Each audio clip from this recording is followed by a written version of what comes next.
Commit it to memory.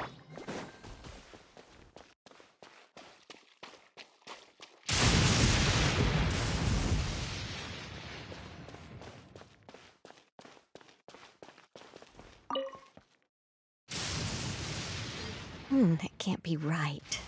Oh, but what if they're real after all? No, that can't be. But what if there's a chance? Greetings, miss. Is there something that's bothering you? Oh, no, it's nothing. I'm Della Roche, the representative of the Fontaine Fishing Association. How can I help you? Oh, so you're adventurers. Oh, finally. Someone has heard my prayers.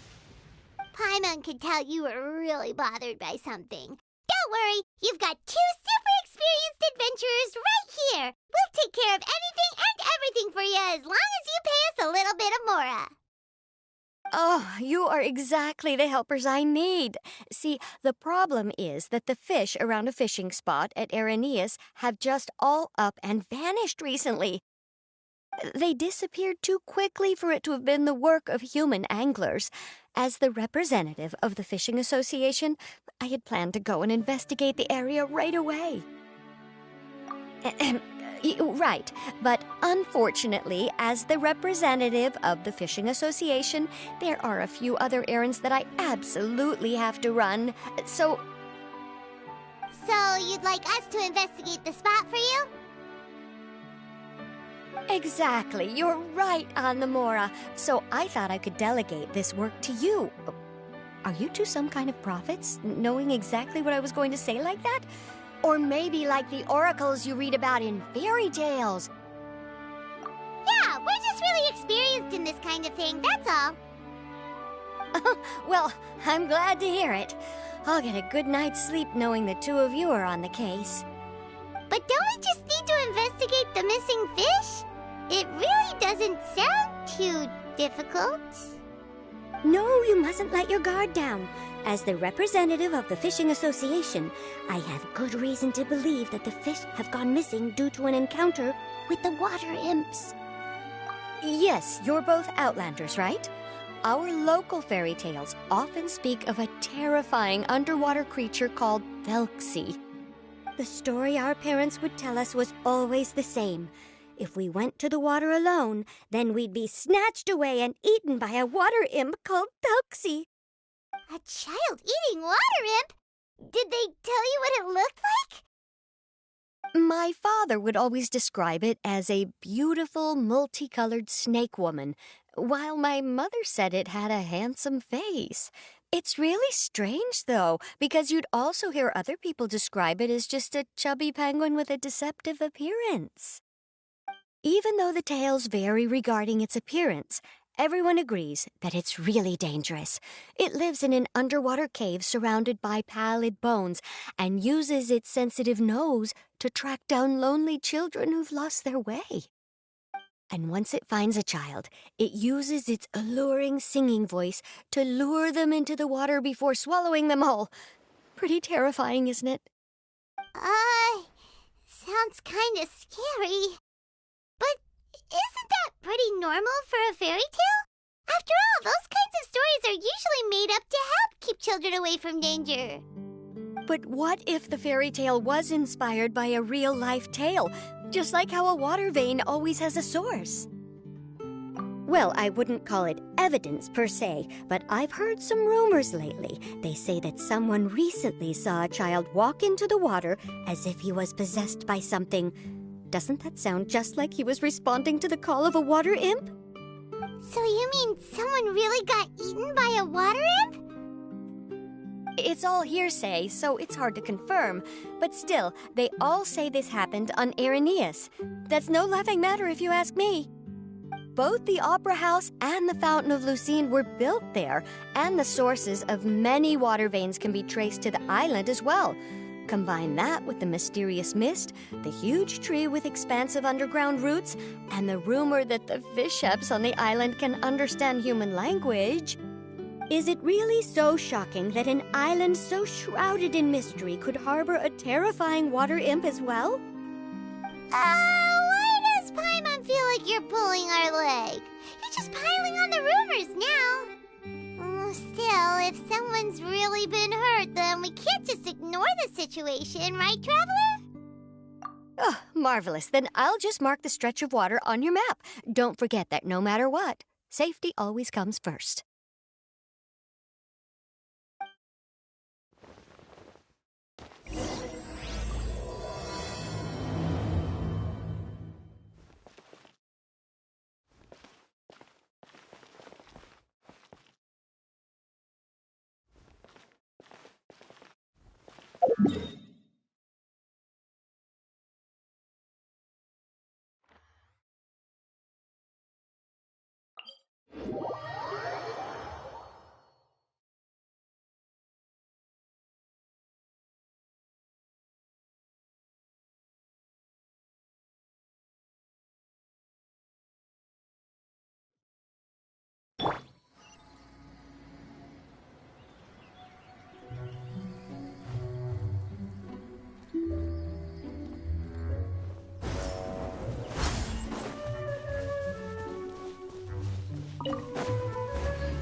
Quit following me.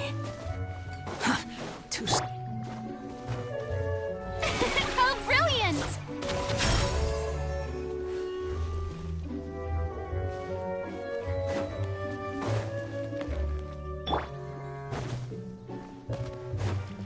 The wind rises.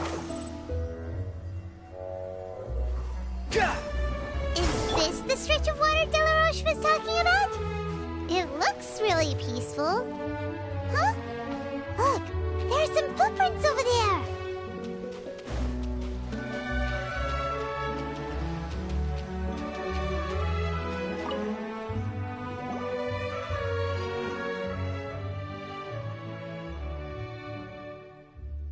These look pretty fresh.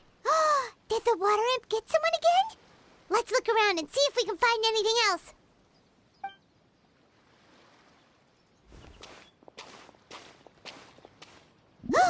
Wait! Did you hear something just now?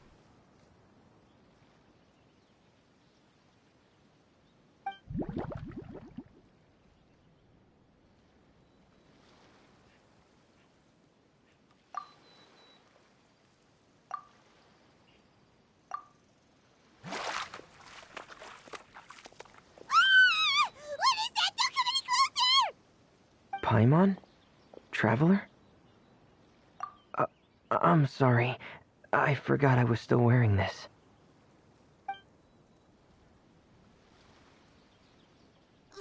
Vermine! Paimon, are you okay? Paimon nearly mistook you for a water imp. Thank goodness it was just you wearing your helmet. Huh? A water imp? Telksy, you say? How surprising. Huh? You know that name too? Or do you know someone else who's trying to investigate the water imp? No, I think our situations are probably unrelated. Sure, if that's in order. I know the name because of one of my employers. She noticed the clockwork penguins I brought to the workshop and contacted me through the shop's owner. She has commissioned me to make a special toy. Following her request, I've named the toy Telksy. Huh? But isn't it a little creepy to name a toy after a water imp? Wait, hold on! Vermine, you never take commissions from other people! Yeah, but, she made a special request, but out of respect for her privacy, I can't really talk about it. It's alright though. She'll be coming over to check on my progress shortly, and I'll just tell her that you're two of my trustworthy companions. Hearing that, she might be willing to share some information, and you'll be able to continue with your investigation. Huh. Even though you seem a little cold and reserved sometimes, you're still really considerate. Our target isn't necessarily the water imp, though. We're primarily here to investigate the disappearance of the fish. The fish?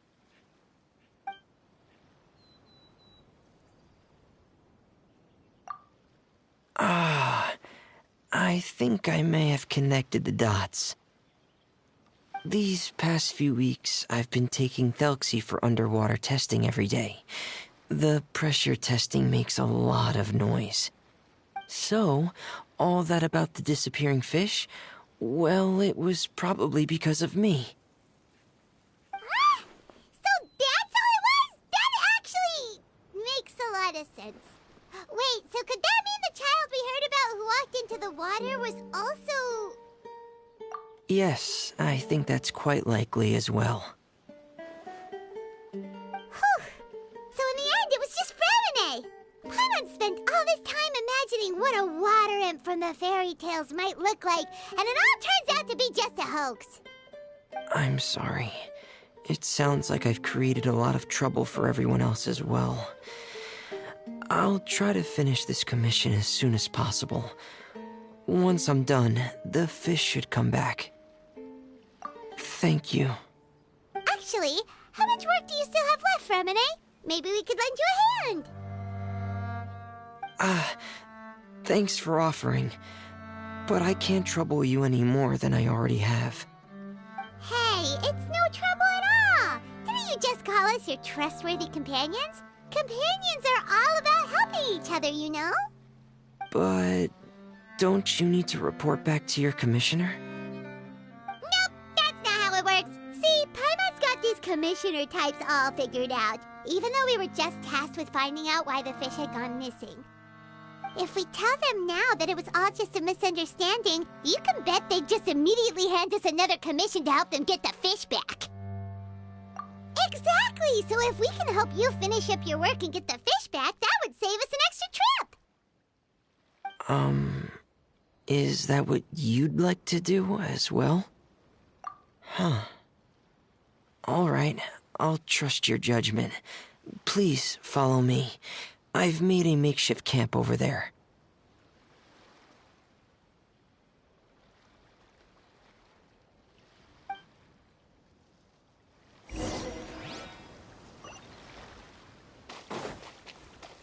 I've stored Telksi in the tent.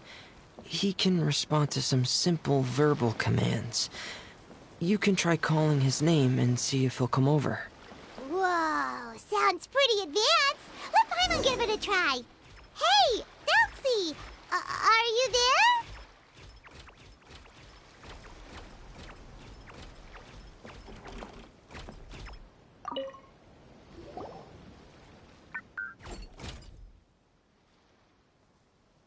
So that's Fremine's version of Telksi. It's also penguin-shaped, just like Pear. Yep. Had Telksi lived in Penguin Town, he'd probably have become great friends with Pear. It's not really anywhere famous or important. Don't worry about it. Hey, Telksi, nice to meet you. Do you know how to say hello? I wanted to install a language output module, but due to time constraints, I had to give up on the idea. As it stands, Telksi can only output messages that were pre-written into its motherboard. I haven't given him the ability to convert those messages into discernible words, so he can't really talk to us just yet. No need to get so technical. So basically, you want us to help you complete and install this language module, right? No, there's no need. That wasn't one of my employer's requests. It was just something I wanted to try. I have two other things I'd like your help with. The first is to do some integration testing on Telksi's motherboard, to make sure he will be able to function properly in most situations. That doesn't sound too hard. And what's the other thing? The other shouldn't take too long either. You'll need to find Telksi some colorful shells and coral, so I can craft a weapon for him. A weapon? Will Telksi have to fight? Mm-hmm. Telksi will need to be able to charge forward with a weapon in hand, like that brave prince of legend. It's a part of my employer's request. What an imaginative employer! Naming Telksi after a water imp, but wanting him to look like a prince? Well, regardless of his role or species, Telksi's purpose is the same. Just like Pear, he has come to this world to serve as somebody's companion.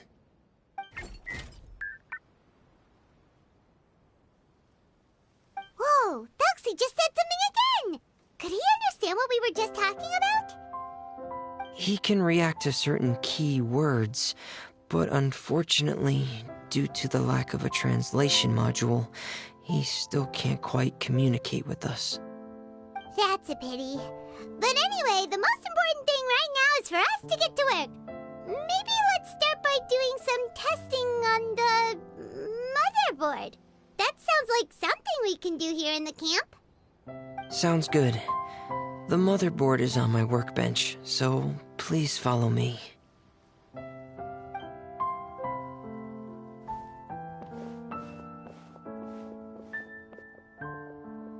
Ah, here we go. I have this testing manual, so feel free to reference it if you get stuck. Want to give it a try? It's okay if you don't succeed immediately. I've got a lot of backup boards just in case. Okay, knowing you, I'm sure you'll be able to figure it out.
You're doing well.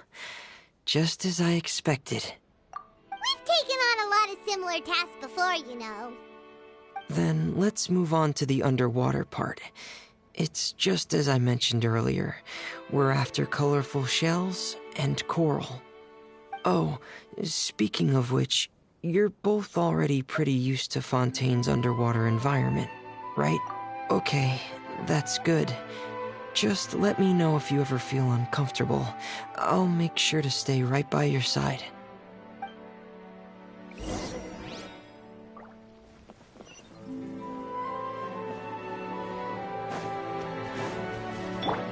Squall and Fury!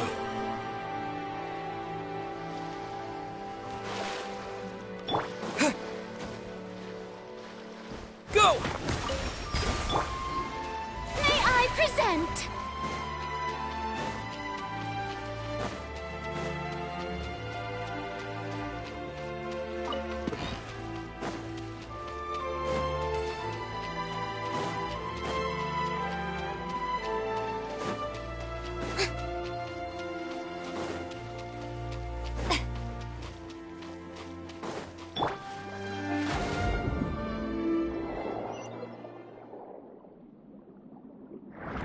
It should be right over there.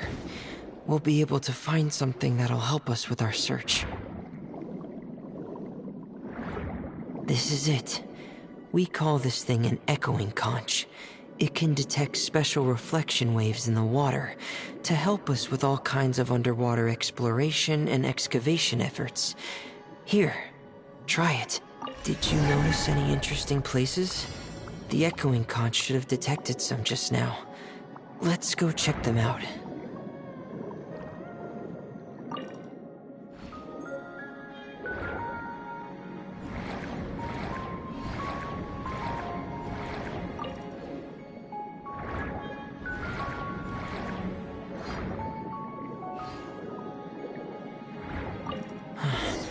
All right, these should be enough. Let's head back to camp. Thank you for staying out here with me all this time.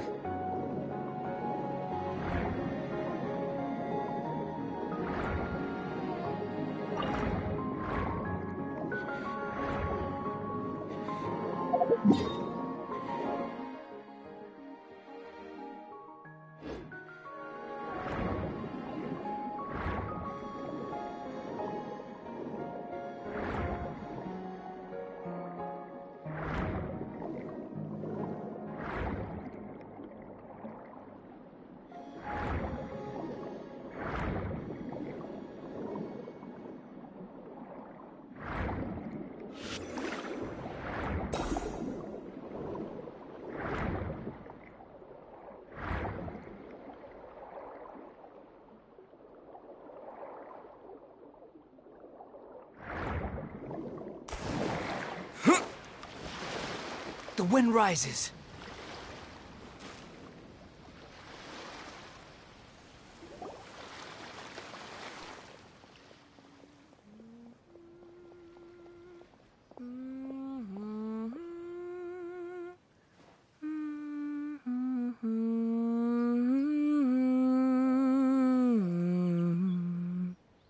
Ah, Fremine, you're back.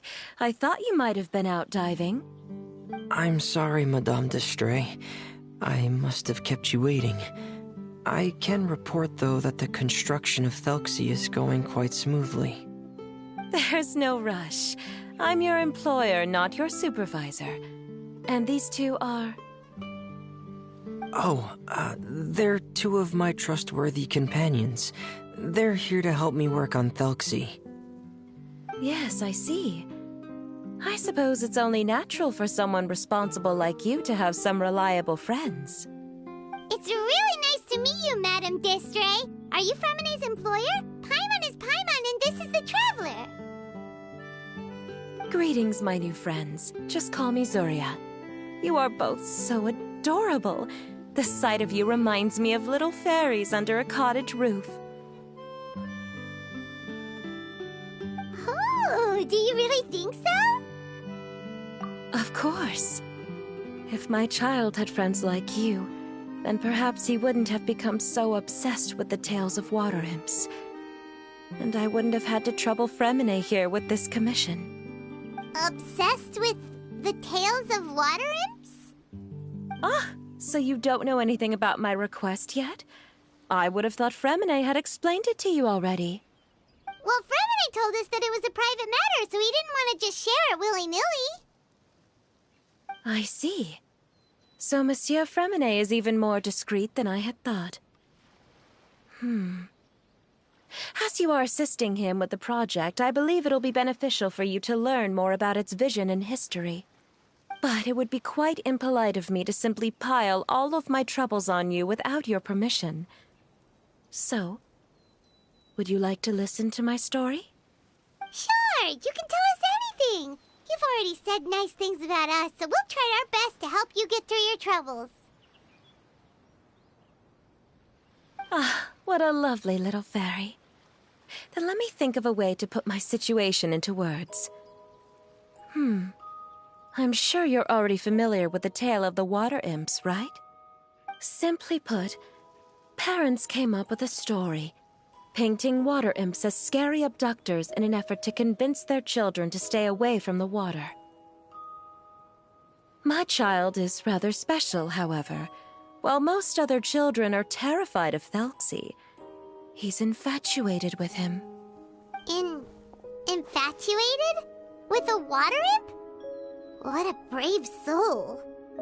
Yes, he told me that he thought the water imp might have just been misunderstood. In his mind, instead of singing to abduct children, the water imp actually sang out of a longing for companionship. As a result, he often goes near the water in secret. Huh. So he wanted to become friends with the water imp so it wouldn't be lonely any longer? What a unique way of thinking. Thank you, little Paimon. He indeed has always stood out from the crowd. He was actually diagnosed with loneliness syndrome when he was only 8 years old.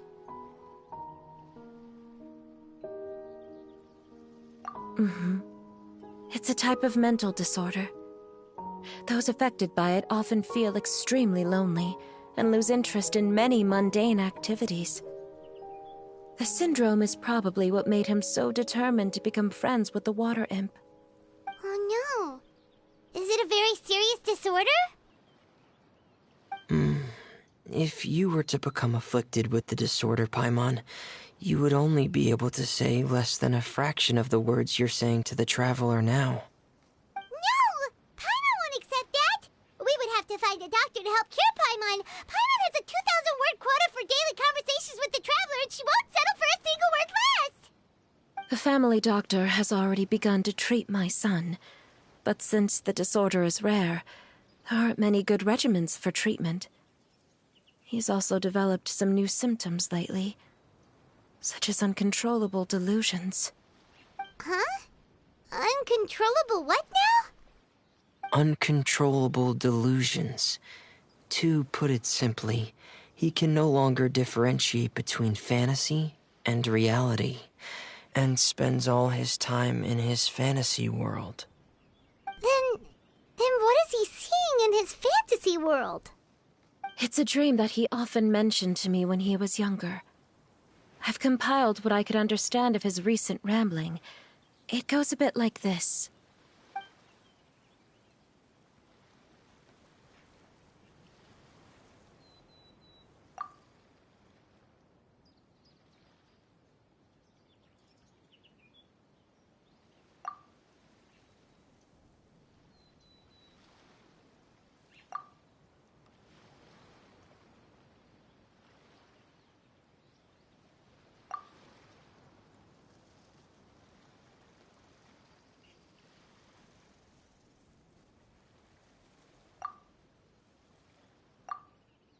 Amazing! Your son came up with all of this? He really crafted a lovely fairy tale world for Telksi. It's like a beautiful dream. But perhaps no beautiful dream can ever last long. You see, the story ended with a twist.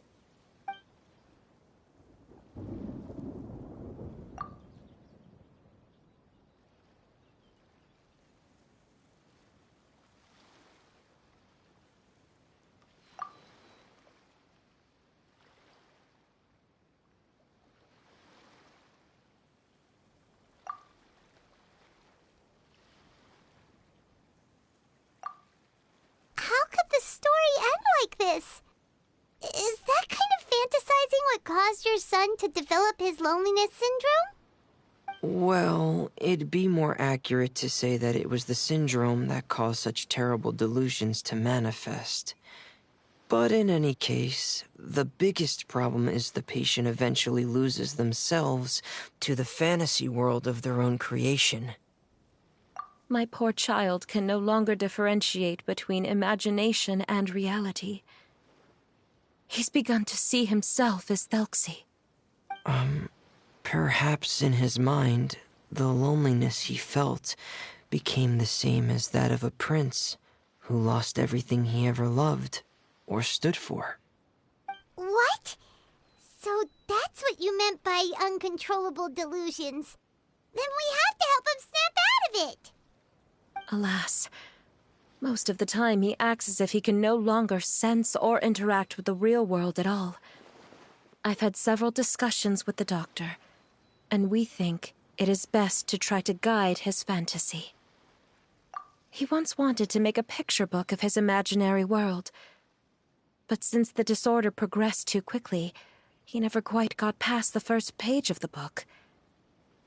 If we could use this book as a breakthrough for his condition... Here, you can take a look. Ah, so Zuria's son also saw Telksi as a penguin. Oh, he looks so sad. What we should do now is help him complete this picture book. However, we'll lead the story to a different ending. One where the Water Imp Prince is eventually able to restore his kingdom with the help of his friends. We'll need to chase away his loneliness and sorrow, and let him perceive a world full of hope again. That's what I mean by guiding his fantasy. But if we just need to finish the picture book, why does Fremine need to make a Telksi as well? Because we need to treat the book's story seriously, as if it's a history of things that have really happened. We'll need to go on a journey like Telksi, and help him regain his crown and country. But my child can no longer go on a journey of his own. This is why I commissioned Fremine here to craft a Telksi, and then I'll paint the journey with this Telksi into the picture book. Ah, like a stand-in for your son! Paimon's starting to get it now. Oh, you really put a lot of thought into this, Zuria. Paimon still has one question, though. Where will we be able to find a Water Imp Kingdom? There are some ruins on the seabed of the Salacia Plains. I've already asked Fremine to research them for me. We'll be able to use one of the ruins as the kingdom. Oh, so we'll just need to act out a performance of, a brave journey through the Kingdom of Water Imps. As long as we chase away the monsters in the ruins, it'll count as chasing away the monsters in the Water Imp Kingdom, right? Sadly, no. We won't just be putting on a performance. It's just as Zuria said. We need to take this seriously, and the only way we can take this seriously is if we choose to believe everything that's happening is real. So we'll be playing it straight, or, making it a fully immersive experience? Oh, neither of those really sound right. Well, either way, we'll still be able to help, right? It's all right. There's no need to get that serious. It's not a big deal. I believe in my son. We can just see this as him wanting to stay asleep for a bit longer, because he's so enamored with his dream. Zuria. Keep your spirits up, everyone. If we were to look troubled, my son is sure to become anxious as well. I should be heading back right about now to check on my son. We temporarily moved to a place on the hill over there, so my son will have a better spot to convalesce. It's not far from the water, and there's also a great view. Feel free to come find me if anything urgent comes up. Understood. There's also one last thing. Since these two friends were able to help me out, I've made some more progress on Telksi. I estimate that he should be ready sometime tomorrow. That's great news. I must thank you all. With that in mind, how about we meet here in 2 days' time to head to the Kingdom of Water Imps? All right, everyone. Let's meet again in another 2 days. Zuria sure is a brave and optimistic lady. Fremine, do you think her plan will work out? Let's discuss that over by the tent. There were a few things that I didn't bring up because the Madame was here.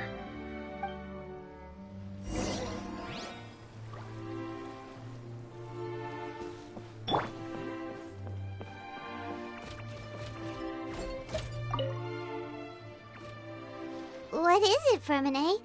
What did you want to say?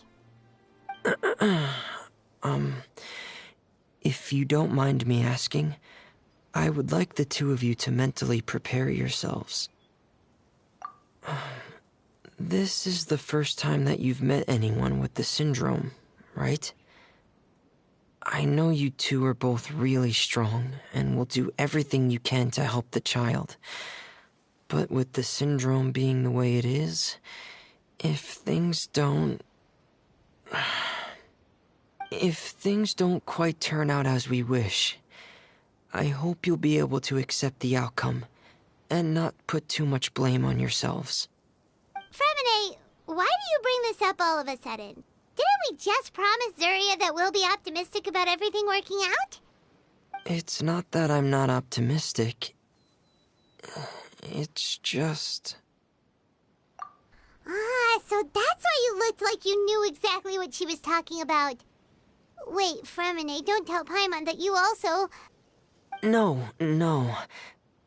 Please don't misunderstand. I've never had it.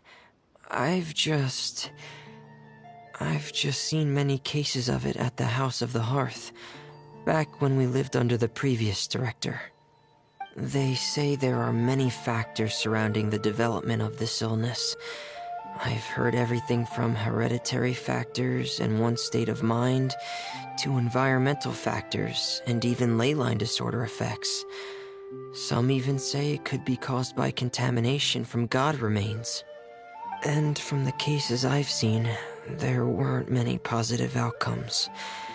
In the worst cases, the patient could even pass away. What? It could get that serious? And here Paimon thought they'd just stop talking as much. Yeah, that's just the nature of it. So if you'll find it difficult to cope with the worst case scenario, I would prefer that you back out right now. I don't want you to help only to feel like you failed. Yeah, that's right. Paimon's seen all of those things too. No matter how hard it might get, we won't be scared. Really? Then in that case, let's see this real-life fantasy adventure together to the end. Yeah! But Paimon has a question. If this illness can really be as bad as you've described, then do you really think Zuria's method will be able to help? After all, we'll just be using a toy as Telksi and some ruins as the Kingdom of Water Imps. The whole adventure will only be turned into a picture book for her son to read. Well, I think it should be able to do something. To harbor a fantasy means that the child wants to save himself somehow. The only reason he's allowed his dream kingdom to fall is because he's lost control of his heart. But if we can help him regain control and escape from the darkness, we'll be able to change his world. Like helping someone who's lost their voice be able to speak again. Oh, Paimon sees what you're saying now. Huh. How do you understand all of this so well, Fremine? Well, maybe because I have also had many of my own dreams in the past. I even had my own fairy tale world, much like that boy's. I was able to draw a lot of support from it, so I believe in the power of fantasy worlds. So you remembered. What Penguin Town? Why doesn't Paimon remember? Is that also a fairy tale world? Don't leave Paimon in the dark!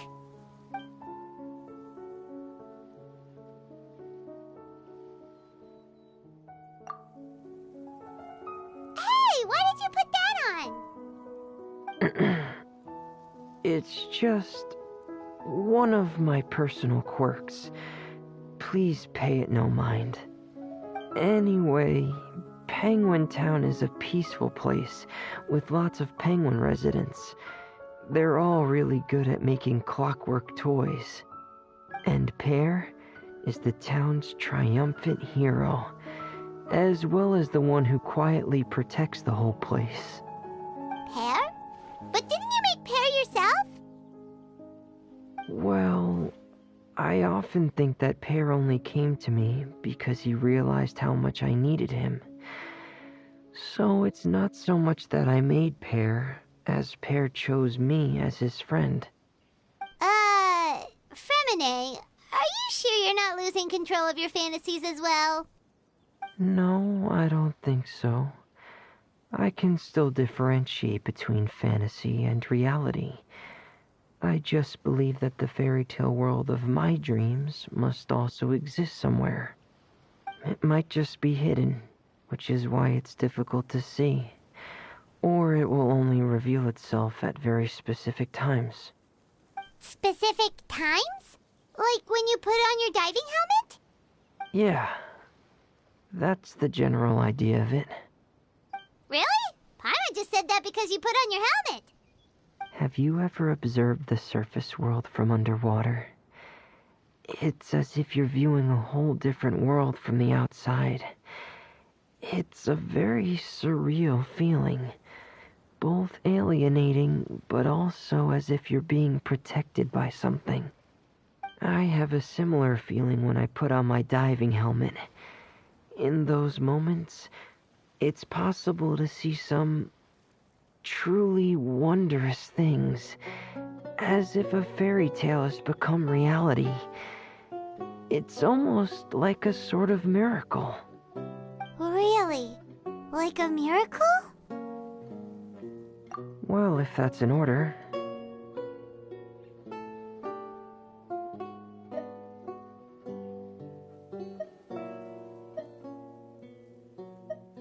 Hey, don't you still need time to work on Telksi's weapon? We don't want to keep you from finishing your commission. Right. I still have to collect some tools I'll need to craft the weapon. I've got to finish everything before tomorrow. Thank you for reminding me, Paimon. I'm sure there'll be other opportunities for you to try my helmet. Thanks for all of your help. I'll be off for now. Let's meet up here again in 2 days.